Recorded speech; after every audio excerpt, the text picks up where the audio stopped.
Hey everyone, it's Peter Kirk from Rock Day Dream Nation, and today we've got a very special show. We are going to pick the 5 greatest Ritchie Blackmore solos. Too difficult? I think so, but we're going to give it a stab. I've got Mark O'Neill from Pulse 94.7 FM, friend to the channel, and the wonderful Rob Buchta returns. All right, well, we're going to go 5-1. All facets of Ritchie Blackmore's career. So we'll start off with you, Mr. Mark O'Neill. What is your number 5 pick for a greatest Ritchie Blackmore guitar solo? First, let me say I've gone with 2 things that go back to the day I became a Deep Purple fan, bought every album at the time. This was at the end of 76. And almost all 4 of my 5 selections are based on tone. I made about 10 different charts with different sort of categories of solos. It's impossible. So I'm going back to that day in 1976. Stormbringer from Made in Europe. Again, now that's because of the tone. And by that time, Ritchie's playing and tone were changing. But still amazing, maybe even better than before. Yeah, that's a killer live album. And please, remember last show, Mark, you were talking about the mooted revamp of Live in Europe, but alas, it still hasn't surfaced. So we're salivating. We'd want to see it. So, no, that's a great start to the show. Thank you, Mark. Mr. Buchta, Rob Buchta, what's your number 5 Ritchie Blackmore guitar solo? All right. I'm going with Child in Time. So I mean, it's of course a well-known solo, so to speak. But yeah, it was very difficult to narrow this all down, and what a nice problem to have to try to pick a solo. I just like the counterpoint to the vocal in this particular solo. Yeah, the pacing, the phrasing he does. It kind of really sets up, the classic Blackmore sound for me. Like that got me into the band.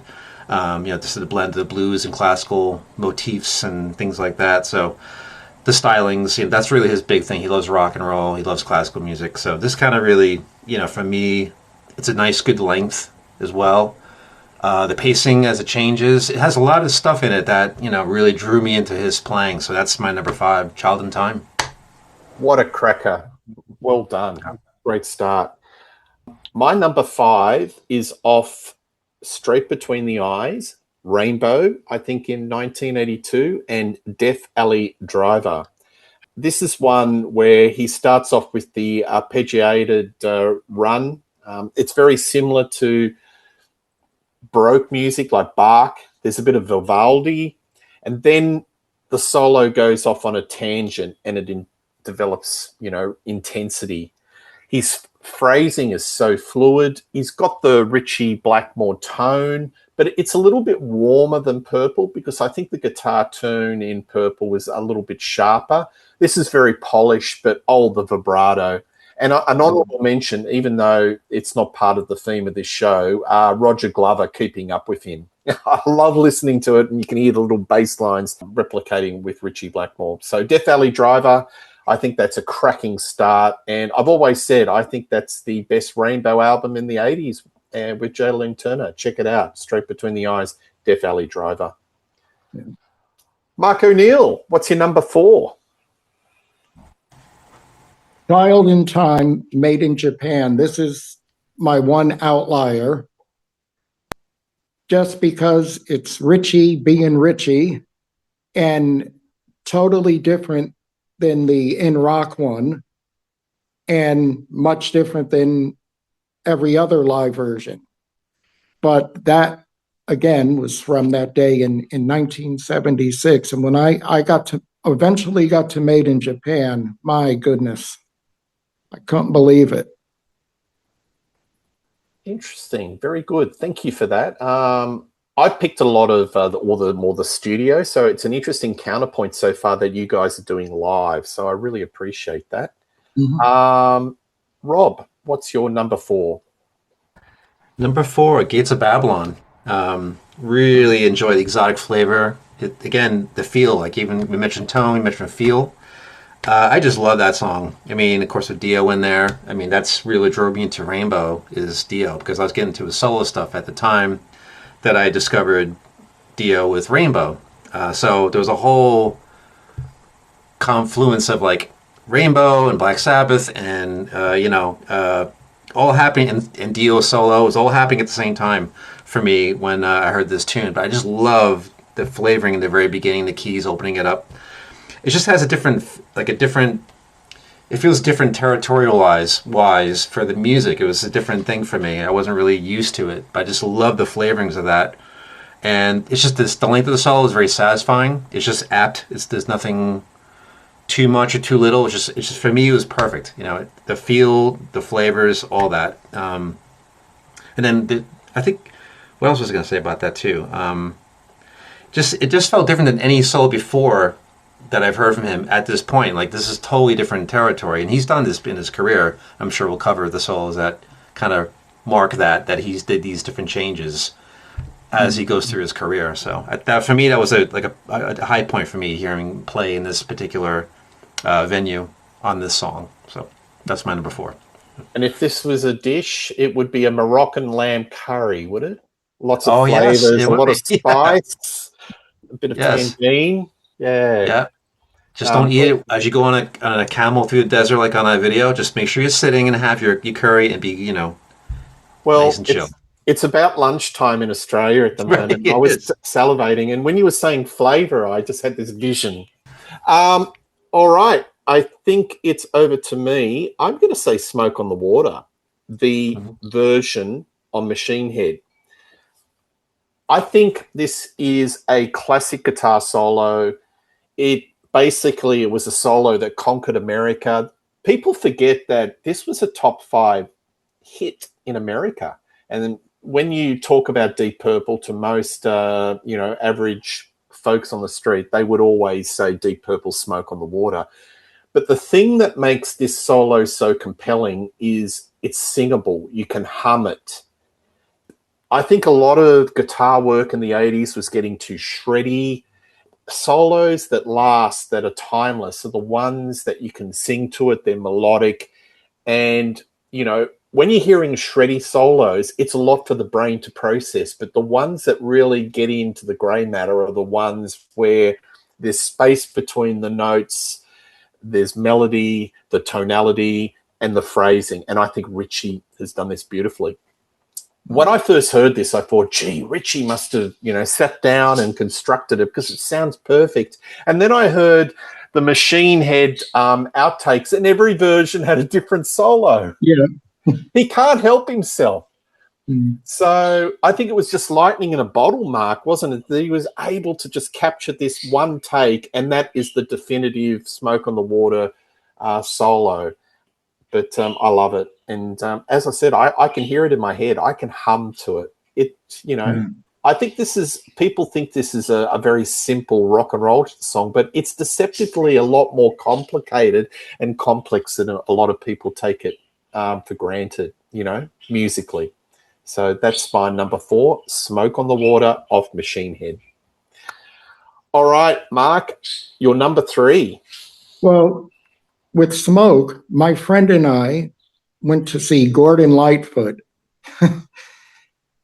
And when he did Sundown, he said, that's just like the Smoke on the Water solo. You listen to the guitar solo in Sundown to the Machine Head Smoke on the Water, and every time you hear the Machine Head version, you'll think of Gordon Lightfoot. I'll track that down. Okay, there you go, folks. There's a bit of a challenge. Let's see. And also, Death Alley Driver and Gates of Babylon were in one of my alternate lists. But okay, where am I? Number 3 is "You Fool No One" from Burn. Oh wow! Yeah, that I was bubbling on that one. What a song! Oh yeah, and again, his playing and his tone was changing, but it was still the best. Yep. That's a good one. Absolutely. Hey, a quick question to both of you. When do you think he was at his peak? I've got an actual couple of years in my head where I think he was at his stone cold peak as a guitarist. Rob, what do you think in your head he was at his peak? Oh, in terms of albums and No, as a guitar player. I mean, that's hard. I mean, some people would argue Blackmore's Night, maybe. I don't know, because he writes completely Yeah. different with Blackmore's Well, Night. yeah. If we're going for group wise, I mean, I don't know. I mean, that's a hard question. I mean, if we're, I don't know. I mean, if we're talking about decade or a band in terms of where he was playing, or Well, I think between the years 74 to 76, as a okay, guitarist, he was at his peak. Or yeah, maybe at a pinch the 78. So I think he just got better and better in the 70s. What about you, Mark? Do you agree? I just think that mid-70s period, he was at his stone cold peak. Yeah, I would go from what became Made in Japan, so the 72 tour Hmm. till then. But then again, the first time I saw him was in 78 and never saw anything like it. And that's probably still the best I ever saw him. So for the most part, in the early part of Mark II, they were wild and frantic, and I love that just as much. But then they sort of completed, I think, what they were after by 72, 3, and 4, and in that area. And he, by that time, he was untouchable. Yeah, absolutely. All right. Well, you fool no one. That is an absolute cracker of a pick. Number 3, Rob, over to you. all right. I got Hungry Days from Perfect Strangers. Deep cut. Yeah, Love it. it's definitely a lot of guitar work on this track. I think even just guitar wise, his amount of playing on Perfect Strangers is a whole different show. I just find it really satisfying, the solo. Yeah, just his guitar work in general on the song as well is really good. It's really kind of harkens back a little bit to the early days as well as the Hungry Days, which is when they were hungry in the early days.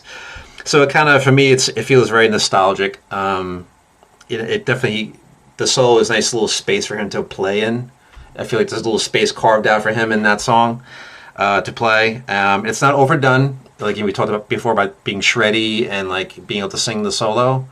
I have a few on my list that touch on that very point of being able to sing the solo. It's kind of like a jazz thing too. If you could sing this, if you're improvising, and someone can repeat your solo back to you, singing it, you know you've done a good solo. So again, his attention to detail and serving the song and having his own place, whether he's quoting something in the song or there's interplay within the band, he just knows how to capture, where he should be, in the song. So that's one of the things that I got from this tune is, his moment, but still, it's not detracting from anything. It fits perfectly within the confines of the song. So it's a very good solo serving the song. So that's my number 3.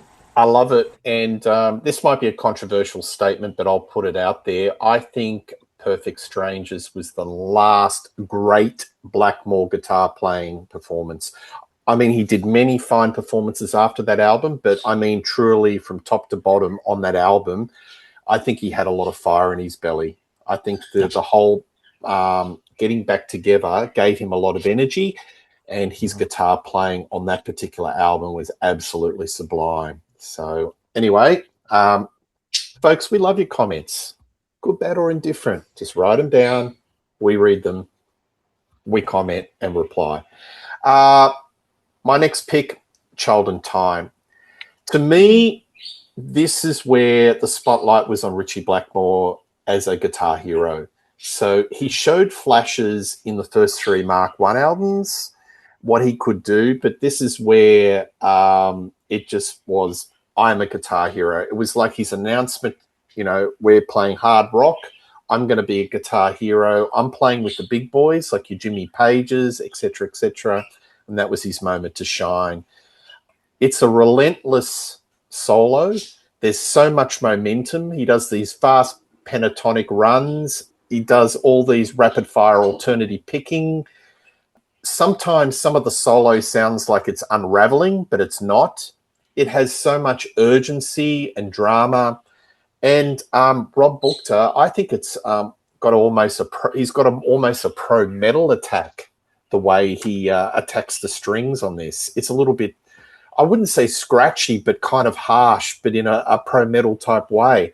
I think it's an absolute classic, and Child in Time deserves to be one of the very best Deep Purple songs.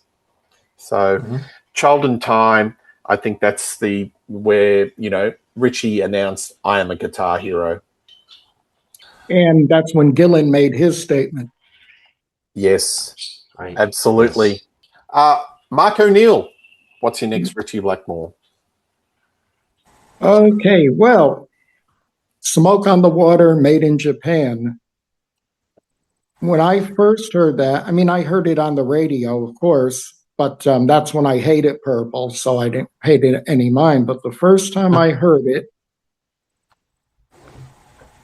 the tone, first, to me, it was the most purest Stratocaster tone I ever heard, especially when he was holding the notes.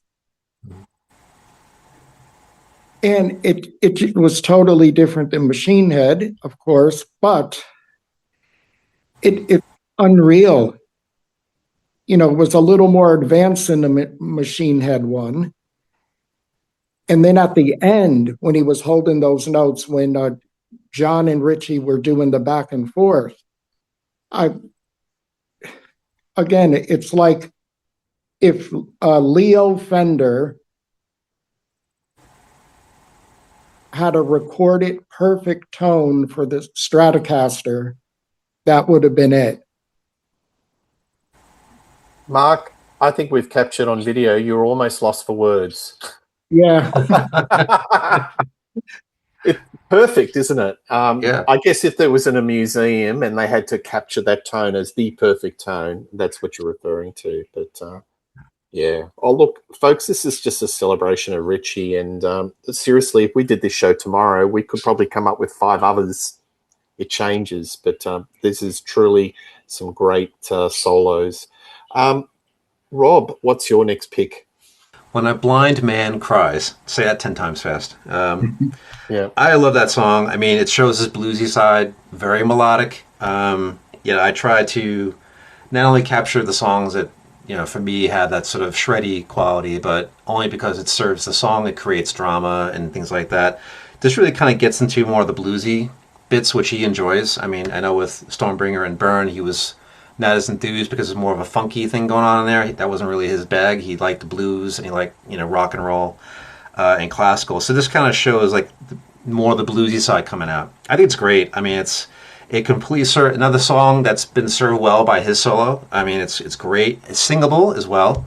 So that was one of the criteria for me was, being melodic, serving the song, and being able to sing, like you mentioned before, Peter. Being able to sing that solo back to the person that played the solo is that's a big success, I think, for any guitarist. As you mentioned, is a great point that you brought up before. And then, I never got to hear a live version of this song. I don't know if there is one for this song or not, but I'd be curious, since, Mark's been mentioning these live tracks, I'd be curious to find out if there's a live version of it. I know that with Steve Morse in the band, they covered this song and did a solo, but I'd love to hear, Ritchie in a live setting play the solo. Yeah, I'd hazard a bet, and he has never played it because I don't think he liked the song, did he, Mark? It didn't make the cut, and I think Ian really wanted the song in, but Ritchie didn't like it. Is that your recollection, Mark? I know he didn't like it. I'm just trying to think if they played it early on as a 1 or 2 off, because they did do a couple of early versions of Fireball. Yeah. So, I can't be sure, but I don't think so. I think if he didn't play things live, he didn't like it. And, folks, it's been really interesting that Candace Knight has been interviewing Ritchie on his birthday, and they've had these little hourly sessions, and you can tell he's getting progressive, a little bit more drunker. He's drinking more beer and getting a bit looser in the conversation. Probably. Yeah, but there was this interesting one person said, "Hey, why did you never play Sail Away?" And he goes, "Oh, I didn't like it." So I think Well, the common thing is if he didn't play it live, he just didn't like it. Yeah. That's what I reckon. All right. Well, my next one is Gates of Babylon. So this is the Egypto Middle Eastern feel, which I love. I think Ritchie heard Kashmir of Physical Graffiti, and then that planted the seed for the rest of his career because he usually does one or two Egypto chord songs on every album, and he loves it, and explores that whole the pentatonic scales, the harmonic minor scales, and makes it his own. I think this solo gives a mystical desert vibe. It isn't shredding. It's very melodic. It's got dramatic bends and vibrato, and the space between the phrases. He builds tension when he's playing this particular song, and just it makes it so special. So I think this is one of the highlights of Long Live Rock and Roll. And I've often said that the thing about Long Live Rock and Roll is the only downside is it came after a masterpiece in Rainbow Rising, because it's a great album, but I just think it's probably overshadowed by Rainbow Rising. And Mark, the what if this lineup just stayed for one or two albums, wow, because the chemistry of that band was pretty fine. All Ronnie had to do was record Since You've Been Gone. 3-minute song. Right. They would have it might have been bigger than Graham's, who knows, but that's simple. Yeah, I think that would probably be a step too far in the pop-tastic wheelhouse for him. But yeah, I don't imagine that Ronnie would have ever done Since He'd Been Gone. But yeah, it all went to that, didn't it? Yeah. All right, Mark, what's your final pick? What is your number one Ritchie Blackmore solo? Highway Star, Made in Japan. Well done. It's almost like 3 mini solos in one, where it has that tone. He shows off his speed, which was rare back then for anyone. And it just goes into the three, the 3 segments of the solo, and then comes roaring back to Gillan. And not to mention Lord's solo in it also. It's one of the most perfect live songs ever. When it's done right by Deep Purple. Don't watch our show that we did about Nobody's Perfect. That was probably a good show to miss, Mark, because, oh boy, did Rob and I cop it. Yeah. Oh yeah, I mean, hold back. But no, great pick. And that's the song that hooked me into Deep Purple when I heard that on their Greatest Hits or Highway Star. That is the sort of one of their signature songs. So no, well done. That's a great pick. Rob, what's your final pick? The number one Ritchie Blackmore solo. Well, this one might be maybe controversial. I don't know if it's going to be controversial, but I love the solo. Wasted Sunsets from Perfect Strangers. I love that solo. I mean, it's one of the few songs where Ritchie opens up with a solo. It's not the solo, but it's something that's another melodic, singable solo. It just starts to ride out, and then Gillan sort of cops off that, but he has his own melody. So again, the counterpoint is really nice at the onset. I just think that when he does anything flashy on the solo, which he does, it's a building solo. It builds up and it comes down. So anything that's like a flash is more in the service of the lyrical quality of the solo, which I'm just gaga for the song. I don't know. And again, you ask me tomorrow, this song might be not on the list, but I mean, I can't get away from this song, and even when the album came out, I couldn't get away from it.